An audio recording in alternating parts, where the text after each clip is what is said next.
Les spécialistes s'accordent pour clore la saison des classiques du printemps après Liège-Bastogne-Liège et se tourner ainsi vers la saison des grands tours. Perdu. Ils ont encore oublié le défi du peloton rosa et sa campagne de sponsoring. L'occasion est trop belle pour corriger cette erreur. Laissez-nous vous présenter l'édition 2022, la deuxième édition du peloton rosa. Après la quinzaine de participantes et de participants de l'édition 2021, ils seront cette année une trentaine de cyclistes militantes et militants à relever le défi du peloton rosa le 14 mai prochain.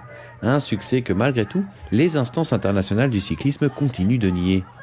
Dus inderdaad, wij gaan jullie nu onze 3 verschillende rosa pelotons voorstellen op 14 mei. Onze West- en Oost-Vlaamse coureurs verzamelen zich in Gent om daar een van de pelotons te starten. Ze bochten zich langs de Schelde tot Temse, helemaal tot in de provincie Antwerpen, om daar het water te volgen, de Ruppel en de Nete te volgen, waar ze het gezellige Lier passeren.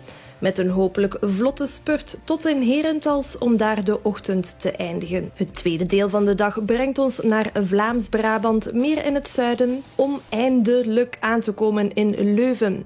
Voor de liefhebbers, jawel, met een knipoog naar het parcours van het wereldkampioenschap in 2021. Comme vous pouvez le voir, notre deuxième peloton sera un peloton au départ d'Anvers. Nos cyclistes anversoises et anversois resteront d'ailleurs toute la matinée en province anversoise. Mais ils et elles seront quand même bien obligés en deuxième partie de journée de quitter leur province. Après leur passage à Turnhout, ils clôtureront leur matinée à Herentals. Vous l'avez compris, le point de convergence de nos différents pelotons en milieu de journée.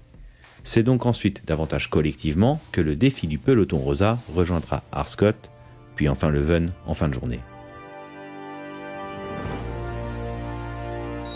C'est au cœur de la cité ardente que notre troisième peloton prendra son départ. Les cyclistes ne quitteront les bords de Meuse qu'à proximité de Maastricht, mais c'est bien le canal Albert qui les accompagnera toute la matinée, avec notamment cette traversée du Limbourg, leur passage à Hasselt, pour faire escale de nouveau à Herentals. La convergence de nos 3 pelotons offrira certes un final plus collectif, mais sûrement aussi une arrivée en fanfare à Leuven, dans le domaine provincial de Kesselo. Leuven, maar ook in Gent en Luik werden de rosa sportievelingen enthousiast onthaald door de supporters vorig jaar. Jullie weten nu wat meer over het Rosa Peloton editie 2022. Loop nog niet weg, fiets nog niet weg en nog een laatste belangrijke oproep. Oui, encore quelques secondes de votre attention. En effet, nous voulons réitérer le succès de l'année passée et atteindre de nouveau notre objectif de 5 000 €. We doen voor niet minder. Help campagne Rosa terug naar die €5.000. N'attendez plus. Sponsorisez vos cyclistes sur campagnerosa.be. Dus wacht niet langer, surf naar campagnerosa.be en zoek wie jij wil sponsoren.